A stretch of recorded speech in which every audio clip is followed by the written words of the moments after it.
మొత్తం వాళ్ళ total brothers అందరూ ఒకరికి బుగ్గ కారు వస్తుంది, ఒకరికి కలెక్టర్ వచ్చి ఎదురుగా స్వాగతం చెప్తాడు. ఇక ఆ లిస్ట్ నేను చదవదలుచుకోలే, అంత పర్సనల్గా నేను ఎప్పుడు మాట్లాడలే. కానీ వాళ్ళు మాట్లాడాల్సిన పరిస్థితి. ఎందుకంటే ఇష్టం వచ్చినట్టు ముఖ్యమంత్రి గారు మాట్లాడితే కొన్ని వారి అనుంగు పత్రికలు ఉన్నాయండి. ఇది హెడ్లైన్. ఇది ఏం హెడ్లైన్? ఎవరికైనా వనుకొచ్చే హెడ్లైనా? దీనికి ఏమైనా ప్రూఫ్ ఉందా? దీనికి ఏమైనా మ్యాటర్ ఉందా? ఏంది ఈ హెడ్లైన్? ఏంది అంటే అల్టిమేట్గా ఏం చేయదలుచుకున్నారు మీరు?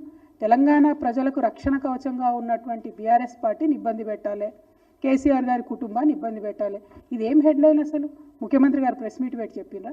చిట్ చాట్లో ఏదో ఆయన సాటుమాటుగా మాట్లాడిండు.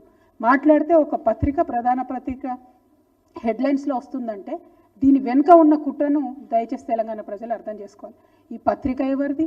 నిన్న ఆయన కలిసినటువంటి మోడీ గారు ఎవరు పార్ట్నర్గా ఉన్నారు? కేంద్రంలో రాష్ట్రంలో ఎవరు అధికారాన్ని పంచుకుంటున్నారు? పక్క రాష్ట్రంలో ఈ పత్రిక సంగతి ఏంది? ఇవన్నీ కూడా దయచేసి తెలంగాణ బిడ్డలు ఆలోచించవలసినటువంటి అవసరం ఉంది. ఎందుకంటే ఇటువంటి కుట్రలు ఇంకా పెద్ద ఎత్తున సాగుతాయి. ముందు ముందు వాళ్ళు చాలా ప్రయత్నాలు ఇదివరకే చేసిండ్రు, ఇంకా కూడా పెద్ద ఎత్తున ఆ ప్రయత్నం చేస్తారు. కాబట్టి దయచేసి తెలంగాణ ప్రజలు ఆలోచించుకోవాలి. ఏదైతే ముఖ్యమంత్రి గారు కేసీఆర్ గారిని అహంకారం అని ఇంకోటి అన్నారో, మొన్న గుమ్మడి నరసయ్య గారు లాంటి మహోన్నతమైనటువంటి వ్యక్తిత్వం కలిగినటువంటి వ్యక్తికి మీరు అపాయింట్మెంట్ ఇవ్వకుండా గేట్ బయట నిలబెట్టినప్పుడే మీ అహంకారం ఏందో ప్రజలందరికీ తెలిసిపోయింది. మీ కుటుంబ పాలన ఏందో రోజు రోజు మీ యొక్క కుటుంబ సభ్యుల వ్యవహార శైలి బట్టి తెలిసిపోతూ ఉన్నది.